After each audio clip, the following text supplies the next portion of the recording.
Good afternoon. Sir എന്നെ സംബന്ധിച്ചിടത്തോളം എൻ്റെ ഏറ്റവും വലിയൊരു ഗുരുനാഥനാണ്. ഇതുപോലെ മറ്റൊരു ഗുരുനാഥൻ പൂളിയിലുണ്ടായിരുന്നു, എല്ലാവർക്കും അറിയാം, ഫിലിപ്പ് ജെ നടക്കൽ എന്നാണ്. ഇപ്പോൾ ഇത് ഈ സാറിനെ സംബന്ധിച്ചിടത്തോളം ഞാൻ MSM കോളേജ് വരുമ്പോൾ ഞങ്ങൾക്കൊരു 4 പേരാണ് അധ്യാപകരായിട്ട് NSSൻ്റെ കോർഡിനേറ്ററായിട്ട് അവിടെ ഉണ്ടായിരുന്നത്. പത്മകുമാർ സാറ്, ബാബു സാറ്, പിന്നെ ഷാജഹാൻ സാറ്, അജയൻ സാറ്. ഇവരെപ്പോഴും 4 പേരായിട്ടാണ് നമ്മുടെ എന്താവശ്യത്തിന് ഇവരെ വിളിക്കാം, ഏതാവശ്യത്തിന് ഇവരെ വിളിക്കാം. അങ്ങനെ നല്ലൊരു സഹായം തന്നിരുന്ന MSM കോളേജിൽ നല്ല ടീച്ചേഴ്സ് അല്ല, ഞങ്ങൾ പേരൻസ് ആയിരുന്നു. യെസ്, അതാണ്.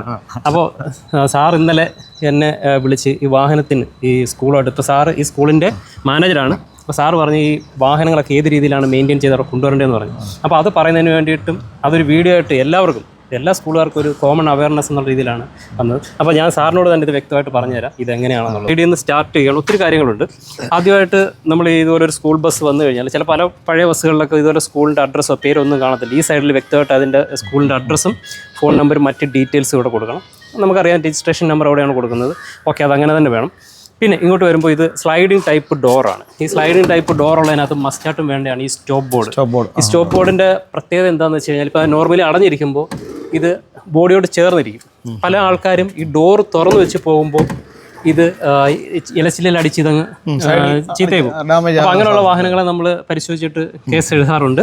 ഓക്കെ, ഇവിടെ ഇതിപ്പോൾ നല്ല വൃത്തിയായിട്ട് കീപ്പ് ചെയ്തിട്ടുണ്ട്.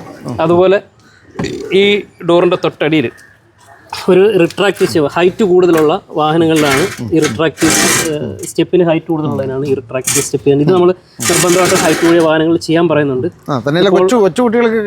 കയറാനുള്ള സൗകര്യത്തിന് വേണ്ടിയിട്ടാണ് ഇത് ചെയ്തിരിക്കുന്നത്. അപ്പോൾ അത് കറക്റ്റായിട്ട് അത് മെയിൻറ്റെയിൻ ചെയ്ത് ഇത് നിർബന്ധമായിട്ട് ഇത് ക്ലോസ് ചെയ്തതിന് ശേഷം മാത്രമേ എന്ത് ചെയ്യാൻ പാടുള്ളൂ, സർവീസ് തുടരാൻ പാടുള്ളൂ. അതൊന്ന് കറക്റ്റ് ചെയ്തേക്കുക.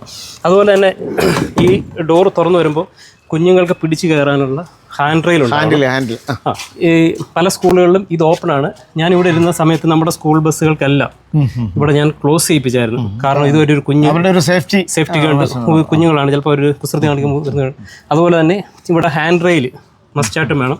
ഞാൻ അപ്പുറത്തെ സെക്കൻഡ് ഞാൻ സജസ്റ്റ് ചെയ്യാറുണ്ട്. ഹാൻഡ് റെയിൽ കുറച്ചുകൂടെ ഒരു സേഫ്റ്റിക്ക് വേണ്ടി നമുക്ക് നിർബന്ധം ഫ്രണ്ടാണ്. അപ്പോൾ അതാണ്. അതുപോലെ തന്നെ ഇതിൻ്റെ സൈഡിൽ ഈ റിഫ്ലക്റ്റീവ് ടേപ്പ് നല്ല ക്വാളിറ്റി ഉള്ളത്, ഇതിപ്പോൾ നല്ല ക്വാളിറ്റി ഉള്ളതാണെങ്കിൽ ഇത് ദീർഘകാലം നിലനിൽക്കും. നല്ല റിഫ്ലക്ഷനാണ്. ഇത് ലൈറ്റ് അടിച്ച് ചിലതൊക്കെ ആണെങ്കിൽ മങ്ങിപ്പോകും ലൈറ്റ് അടിച്ച്. അതായത് ഇപ്പോൾ ഇത് ഇരുട്ടത്ത് എവിടെയെങ്കിലും പാർക്ക് ചെയ്ത് കഴിഞ്ഞാൽ ഇതിലേക്ക് ലൈറ്റ് അടിക്കുമ്പോൾ ഇത് ഹൈലൈറ്റ് ചെയ്ത് കാണാൻ വേണ്ടിയിട്ടാണ് നമ്മൾ ഇത് ചെയ്യുന്നത്. അതുപോലെ തന്നെ സ്കൂൾ ബസ്സുകൾക്ക് നിർബന്ധമായിട്ട് ഇത്തരത്തിലുള്ള റെയിൽസ് കുഞ്ഞുങ്ങൾ പുറത്തോട്ട് കൈയിടാതിരിക്കാനും അതുവഴി ചാടാതിരിക്കാനും വേണ്ടി ഇതുപോലുള്ള റെയിലുകൾ ഇതിൽ വെക്കണം.